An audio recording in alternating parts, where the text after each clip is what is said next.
Attention to all senior citizens, kakapasok lang na balita, ayon sa DSWD, 171,000 pang matatanda ang makakatanggap ng social pension ngayong taon. Sa video na ito, pakitapos hanggang sa dulo para malaman ang buong impormasyon.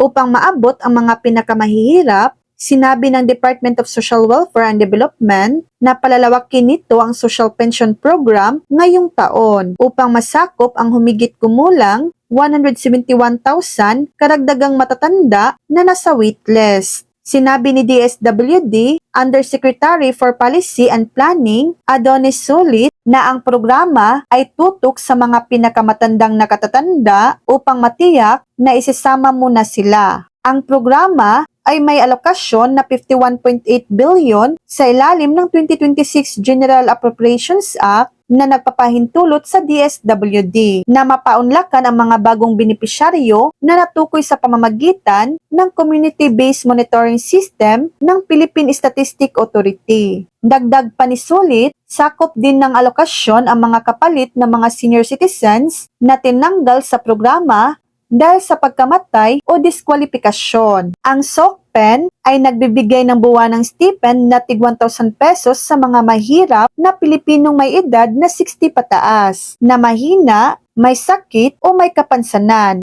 at walang regular na kita, pensyon o suportang pinansyal mula sa kanilang mga pamilya.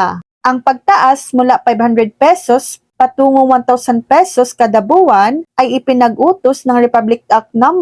11916 na nagkabisa noong Enero 2024. Ang mga bayad ay inilalabas kada quarter. Noong 2025, humigit kumulang 4.1 milyong mahirap na senior citizens ang nakatanggap ng stipend sa pamamagitan ng field office ng DSWD sa pakikipagtulungan ng mga lokal na pamahalaan. So yan lang po ang latest update.